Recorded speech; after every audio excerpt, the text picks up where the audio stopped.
నా పేరు Srisailam, Telangana university ఎన్ఎస్విఐ president. గత నెల రోజులకి నుంచి దేశవ్యాప్తంగా జరుగుతున్నటువంటి ఆందోళన కార్యక్రమాలకు ముఖ్యంగా విషయం ఏంటంటే ఎన్టీఏ అనే ఒక సంస్థ ఎన్డీఏ గవర్నమెంట్ ఆధ్వర్యంలో భారతదేశ వ్యాప్తంగా నెట్ కానీ నిర్వహించడం జరుగుతుంది. ఒకవైపు నెట్ పేపర్ ఏమో అమ్ముకోవడం జరిగింది, అదేవిధంగా నెట్ పేపర్ ఏమో లీక్ చేయడం జరిగింది. దీనికి బాధ్యత వహించాల్సినటువంటి కేంద్ర విద్యాశాఖ మంత్రి ధర్మేంద్ర ప్రధాన్ గారు మాట్లాడడం లేదా. అదేవిధంగా ఎన్డీఏ ప్రభుత్వంలో ఉన్నటువంటి అలయన్స్ వివిధ పార్టీల వారు కూడా అసలు ఏమాత్రం స్పందించడం లేదు.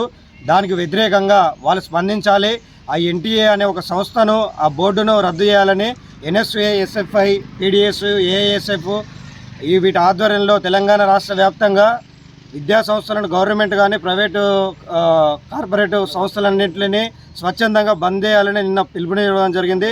దాంట్లో భాగంగానే ఈరోజు తెలంగాణ విశ్వవిద్యాలయంలో ఆర్ట్స్ కళాశాలలో బంద్ చేస్తున్న తరుణంలో పోలీసులు, డిచ్పల్లి పోలీస్ స్టేషన్కి సంబంధించిన పోలీసులు విద్యార్థులపైన సుమారు ఒక 3 అంతస్తుల బిల్డింగ్ నుంచి కిందికి అక్రమంగా వాళ్ళ విధి విధానాలకు మనం శాంతియుతంగా నిరసన తెలియజేస్తున్న కార్యక్రమంలో ఆ ఎన్డీఏ గవర్నమెంట్కు పోలీసులు కూడా ఒత్తాసు పలుకుతున్నారని స్పష్టంగా అర్థమవుతుంది.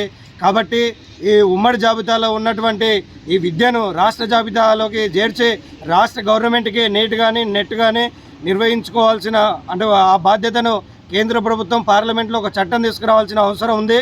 అదేవిధంగా మాయమాటలు చెప్పి పూటకో మాట మాట్లాడుతున్నటువంటి నరేంద్ర మోడీ ప్రభుత్వం, ఎన్డీఏ గవర్నమెంట్ ఏదైతే ఉందో బేషరతుగా విద్యార్థులకు క్షమాపణ చెప్పి ఆ ఎన్టీఏ కానీ, ఆ నీట్ కానీ, అదేవిధంగా నెట్ పేపర్ కానీ మరలా పునరావృతం కాకుండా, లీకేజ్ కాకుండా దాంట్ని విద్యార్థులకు క్షమాపణ చెప్పాల్సిన బాధ్యత, అది పార్లమెంటు సాక్షిగా చెప్పాల్సిన బాధ్యత ఈ నరేంద్ర మోదీ గారికి, అదేవిధంగా కేంద్ర విద్యాశాఖ మంత్రి అయినటువంటి ధర్మేంద్ర ప్రధాన్ గారికి ఉందని, విద్యార్థులకు మరీ ముఖ్యంగా నాణ్యమైన విద్యను అందించకుండా విద్యార్థులకు, చదువుకునే వాళ్ళకి విద్యను ఒక దూరం చేసి చదువుతున్న వాళ్ళకు చదువు మీద ఇంట్రెస్ట్ పోయే విధంగా పేపర్ లీకేజ్ చేయడం అనేది సమంజసం కాదని ఎన్ఎస్యుఐ నుంచి, అదేవిధంగా వివిధ విద్యార్థి సంఘాల నుంచి డిమాండ్ చేస్తూ ఉన్నాం.